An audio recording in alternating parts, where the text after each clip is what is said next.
Deuxième vidéo, il y a Peniel, ex-femme du frère Mike Kalambai, oyo azali papa ya bana na ye. Tomonaki première vidéo, Peniel asalaki bipai oyo atie nzembo ya Mike Kalambai oyo ya sekauti kobima bisengo ya Lola. Tomoni Peniel azoyemba pe azobina.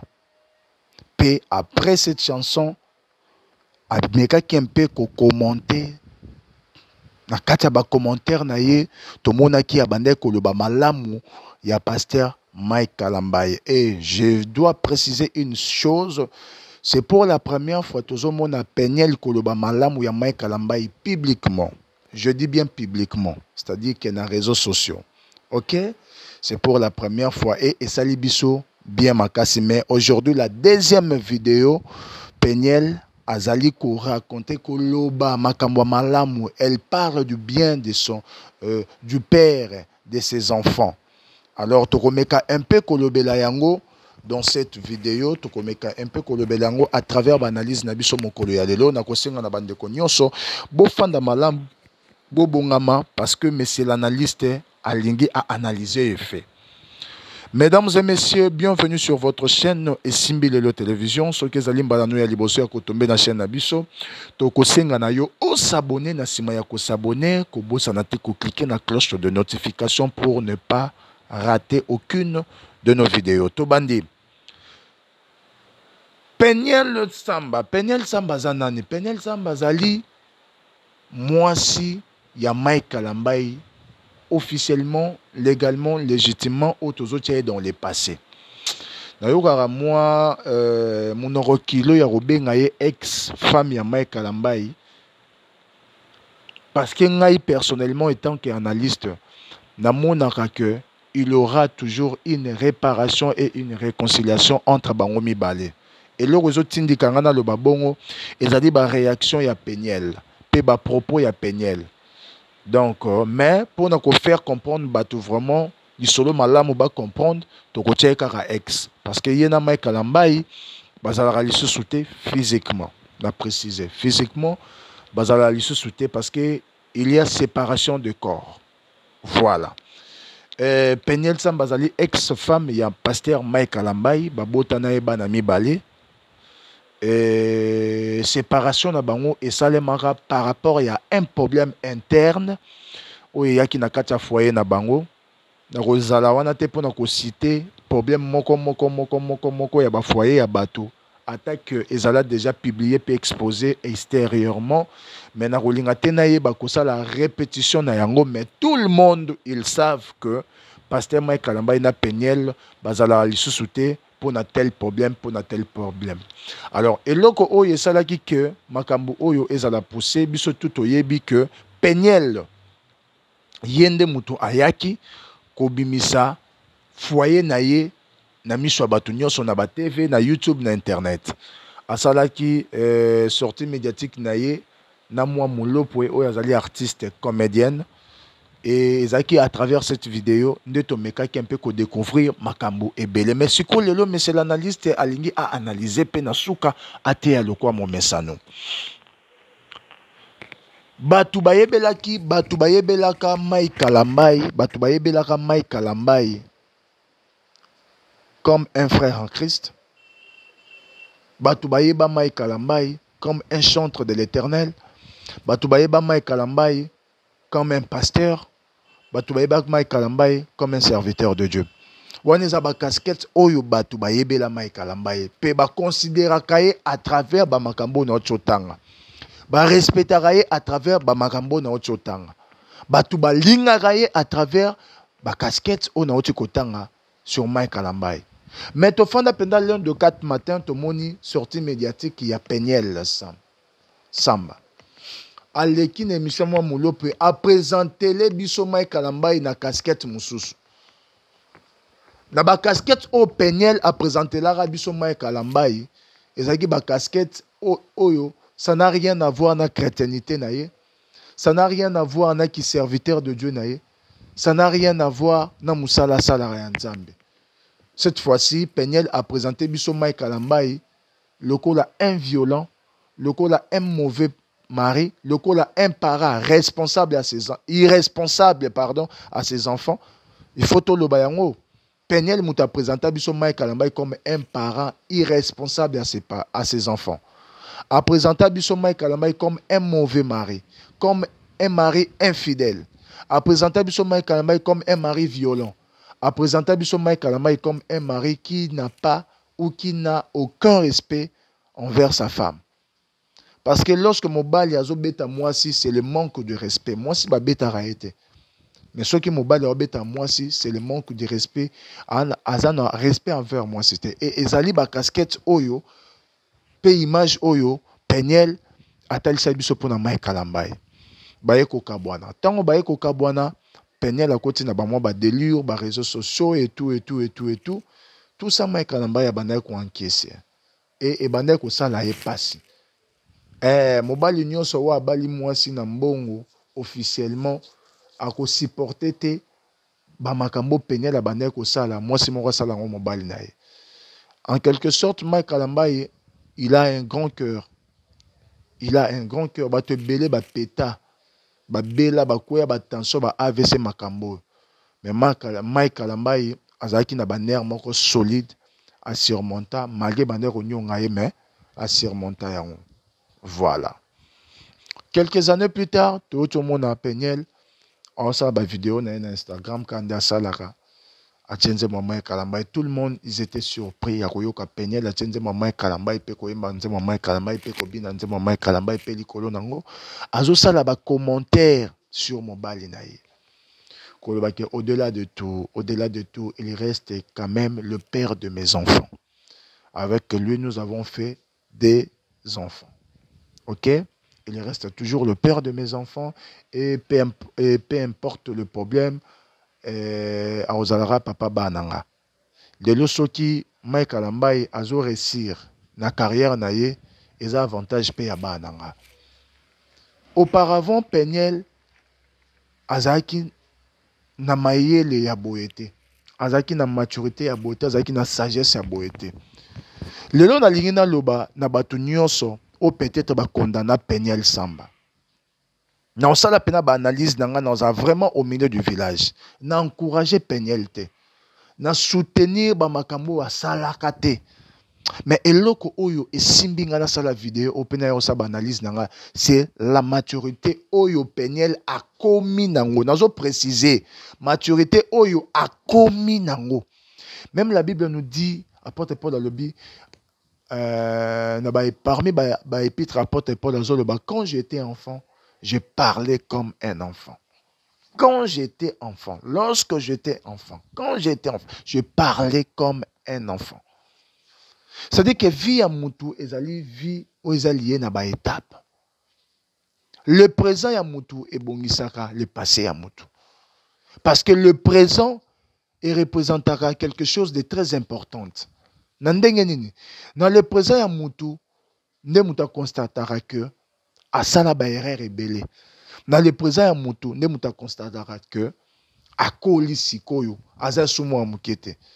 Constat ya solo et salamara dans le présent. Constat ya solo et salamara dans le passé. Il faut le présent et zala pour Moutou à se référer dans le passé na atala bipa ni nazaki mo amuke bipa ni nazaki na immaturité ba erreur na ya sala ki wapi pe akoya ki kote nini. C'est dans le présent. Le long dans le présent, il y a Peniel, toujours constaté que Peniel a matissé Maël, a commis Maël, le père commis mature. Parce que Maloba ya Peniel, oyazo bimisa, o toi bimisa qui na première live naie, c'est la preuve que Peniel a commis qu'on comprendre makambo autrement. Puis je confirme que ba makambo nyonso o Peniel a lobaka sur Mike Kalambay, ezaki na oka bomwana. Je vous dis, Ezaki n'a pas besoin. Parce qu'en réalité, les propos ya Peniel à tenir. Ce qui makanisi, maturité ou Ezaki nango, na le passé, aïnga le baba makamunyo soit le bate na ba émission. Peniel ceux qui vont constater ba émission ou sala contre Mike Kalambay, so vont constater pena. Ezaki na nous maîtrise ya liba les Ezaki Ezaki na immaturité ya makasi. Libala ezaki tellement ko peser likolo na ya ezaki na capacité ya ko gérer yango te et deuxièmement elle a été poussée par des gens bazo tindika ye kende koloba, kende koloba, kende koloba. Or muto aza mature a mettre zara libala, a gérer libala. Muto aza mature ba tindika ka ete le roi moi muke kende koloba. Muto aza mature a la gérant pe gérante ya makambo na ye moko. Mais le coup là c'est ce qui manquait pas Peniel. Je ne crois pas que aujourd'hui Peniel a ko répéter ba makambo oyo a sala. Et je ne crois non plus Peniel a koki ko sepela na makambo a sala. Et Peniel lelo a regrettera makasi na makambo oyo salema a regrettaka. Azala vraiment désolé. Na makambo oyo eleka na makambo asala na makambo esa a regrettera na ba émission asala contre Mike Kalambai parce que lorsque moi ça le bi peu importe tout analyser maloba oyo abi malgré nyonso oyo salema il reste le père de mes enfants c'est déjà une propos de maturité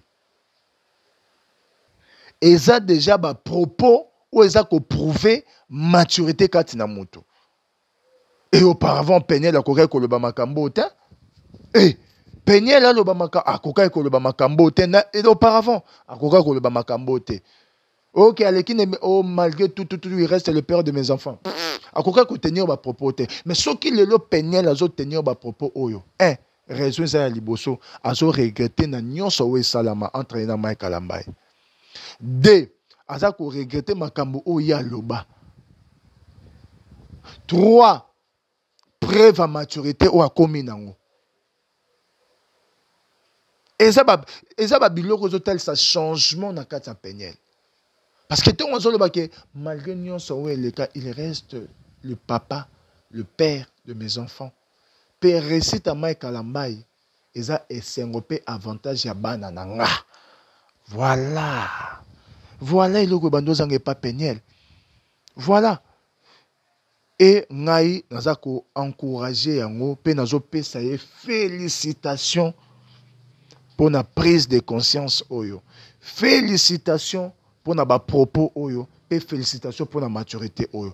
Maturité ezalaka parmi les dons. Nous avons 9 dons spirituels. Et maturité ce que tu lis dans la liste il y a 9 dons spirituels. Okuta maturité te.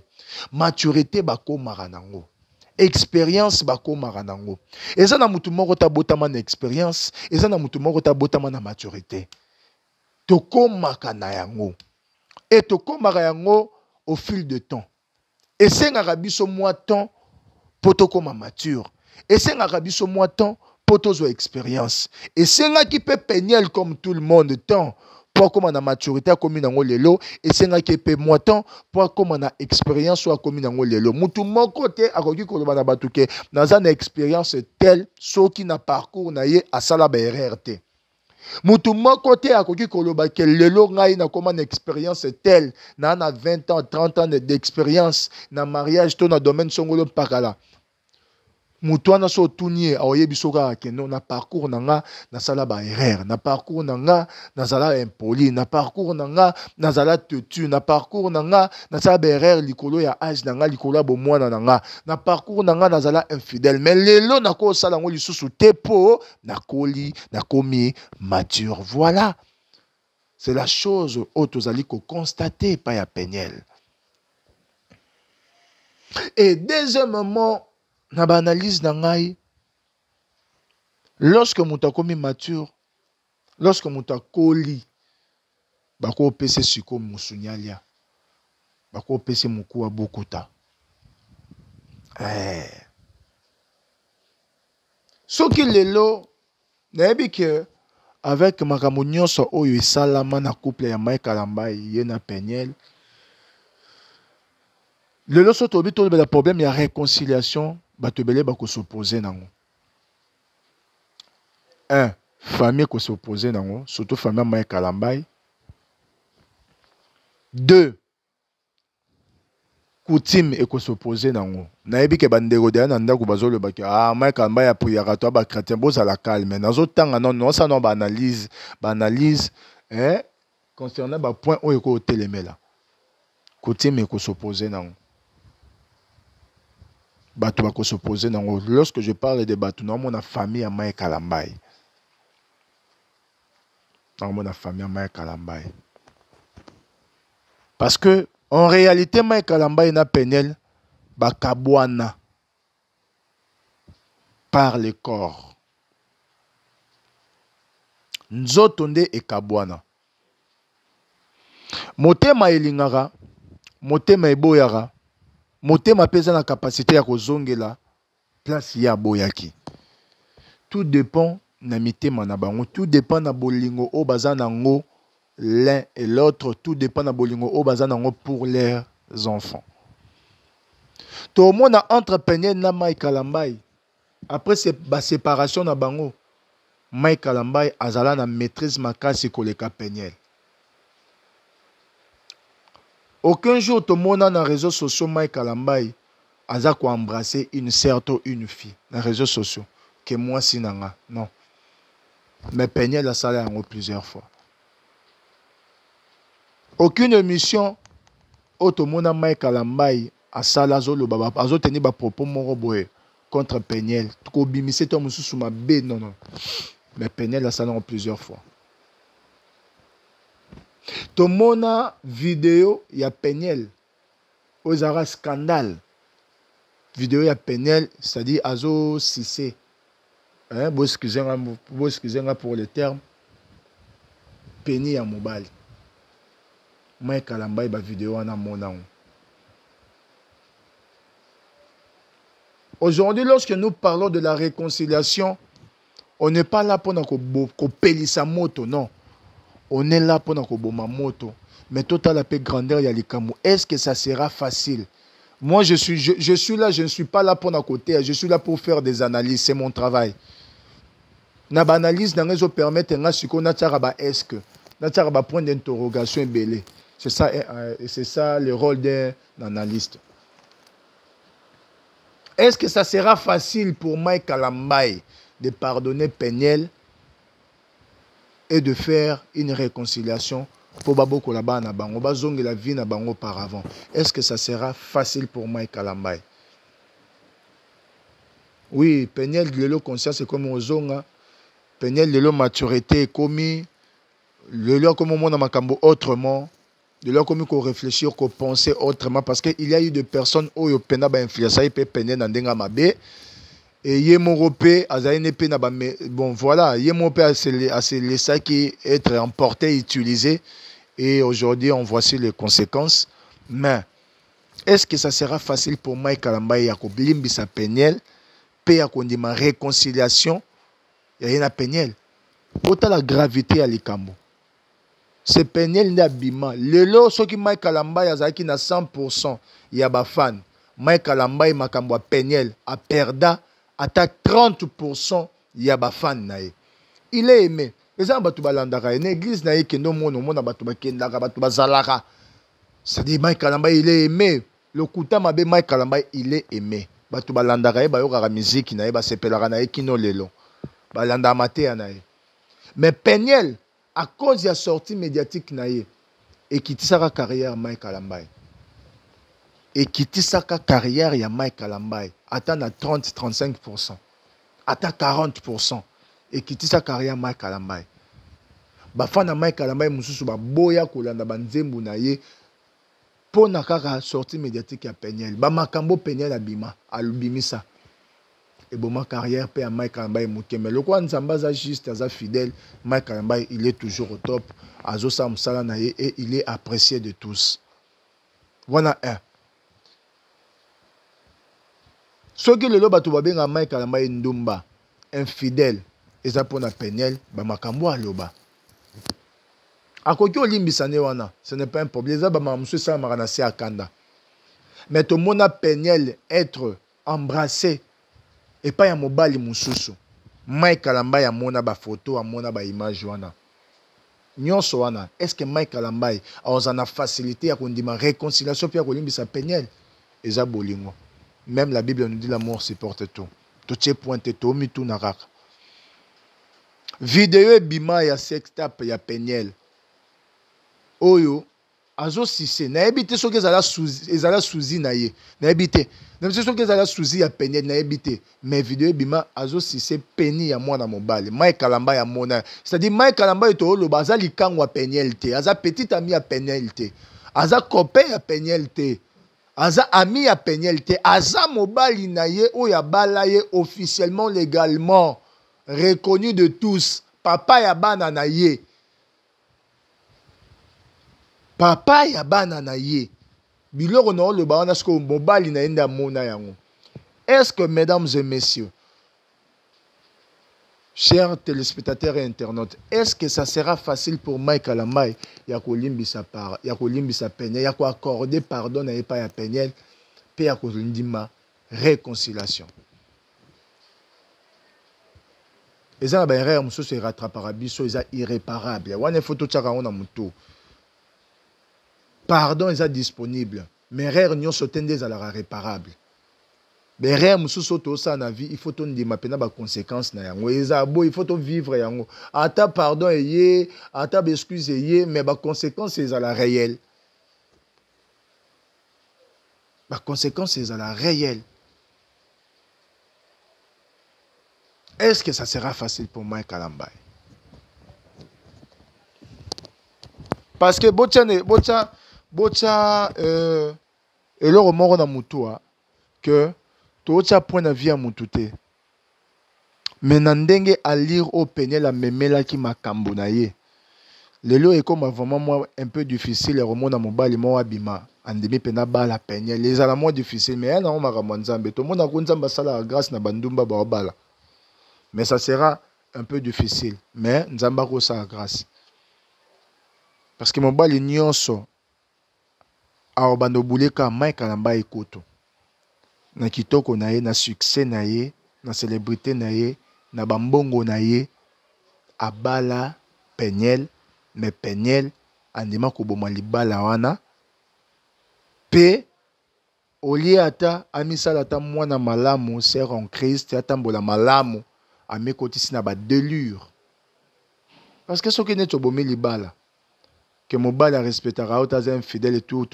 bomi libala mais comporte-toi bien. Oroku tapena mobali mususu sa nini obali. OK? Mais après cela Peniel akotaka na ba délire na ba makam na ba erreur moko boya grave. Mobali nyonso soki oya abamboli nga pe attention na bali asala kuto Mike Kalamba ebo. Elo nyezo zanga pa salanga. Donc ezara na psychologie ya mutu nyonso. Mais pour ça na biso eza réconciliation tant que de chrétiens toté akaka réconciliation salema. Toté akaka réconciliation salema. Mais est-ce que ça sera facile pour Mike Kalamba de tout oublier? Le loso qui Mike Kalamba na Peniel bazonga ni réconciliation sila et salami bazongi ndako. À chaque fois Mike Kalamba ya bandota la Peniel. Bo matabo kita amoto abotali kana lisumo ya haine. Asala ranga boy, basala ki ka boy. Na mona ki ba image na ba vidéo na aza mutu. Donc et comme na ba kamera boy pe to sali ba analyse roi bato maele, to zu pe conclusion entre biso. Donc que loko c'est impossible. Babo mamoto batika na bango kaka na relation ya papa ya bana nanga, maman ya bana nanga. Mais ce qui est comme une vie de couple, à chaque fois rappelle bando salema. Ata bando ko rappeler te na maloba, mais ba rappelle bando salama na mutu na ba pensée. Ata discussion mukie elio le baté que sonne ti pene na Mike Kalamba ba zonga ni le que ba discussion ba discuter le sous c'est faux et archi faux. Ba discussion ezanga te na ba foyer, mais à chaque fois ba discussion bando salama ba rappel à makambo yo et ba na pe ko salema. Soueza ba zonga na. Mais est-ce que ça sera vraiment facile pour na Mike Kalamba? Ce sera vraiment facile. Voilà. Dossier à suivre. Boutique à la connecter ce côté na chaîne Abino et Simbele télévision.